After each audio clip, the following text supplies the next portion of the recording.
লজ্জা থেকে উৎপন্ন একটি যন্ত্র হলো স্টেথোস্কোপ। শরীরের অভ্যন্তরীণ শব্দ শোনার জন্য এই যন্ত্র ব্যবহার করা হয়। বিশেষ করে শ্বাস প্রশ্বাস এবং হৃদস্পন্দনের জন্য এই যন্ত্রটি ব্যবহার করা হয়ে থাকে। তো লজ্জা কথাটি কেন ইউজ করলাম তা জানতে হলে ভিডিওটি শেষ পর্যন্ত দেখুন। 1816 সালে প্যারিসের এক বিখ্যাত ডাক্তার হলেন লিনেক। প্যারিসের এক নামকরা হাসপাতালে তিনি চাকরি করতেন। মানুষ হিসেবেও তার খ্যাতি ছড়িয়ে পড়েছিল দূর দূরান্তে। একমাত্র পীড়িতজনের সেবা করা ছাড়া তার জীবনের আর কোনো উদ্দেশ্য ছিল না। একদিন হাসপাতালে এসেছিল এক মহিলা রোগী। তার রোগটা ছিল বড্ড জটিল। ডাক্তার লিনেক অনেকক্ষণ ধরে রোগীকে পরীক্ষা করলেন। বুঝতে পারলেন রোগীর বুকের অসুখ। রোগীটি মহিলা হওয়ায় তাই তিনি বুকের ওপর নিজের কান ঠেকিয়ে হৃৎপিণ্ডের ধুকধুকানি শব্দ শুনতে পারলেন না লজ্জায়। ডাক্তার কিছুতেই ধরতে পারলেন না তার অসুখটা। বড় মনমরা হয়ে পড়লেন ডাক্তার।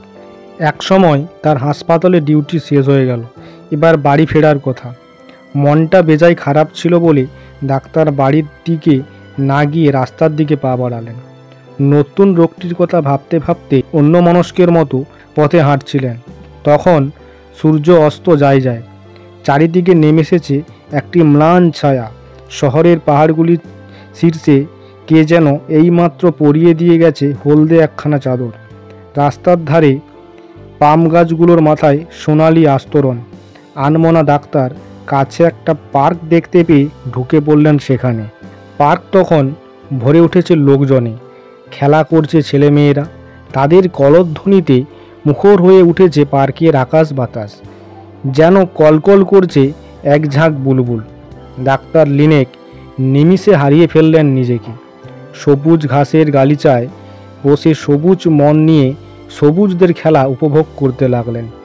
একসময় তার মন কেড়ে নিল পার্কের এক কোণে বসে থাকা দুটি ছেলে। তাদের সামনে পড়ে আছে একটা লম্বা কাঠের তক্তা। দু প্রান্তে দুজনে বসে আছে আর হিহি করে হাসছে। ডাক্তার লিনেক দেখলেন এ প্রান্তের ছেলেটি টোকা মারছে এবং চুপি চুপি কী সব কথা বলছে। তা শুনে ও পাশের ছেলেটি হাততালি দিয়ে হেসে উঠেছে। তারপর হাসি থামিয়ে সে এ প্রান্তের ছেলের মতো টোকা দিচ্ছে, কথা বলছে।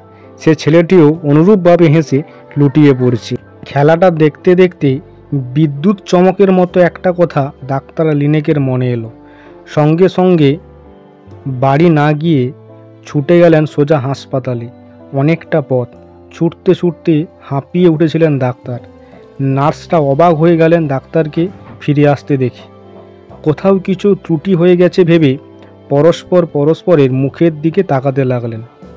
ডাক্তার হাঁপাতে হাঁপাতে একজনকে বললেন, আমাকে তাড়াতাড়ি এক টুকরো মোটা কাগজ এনে দাও দেখি মা।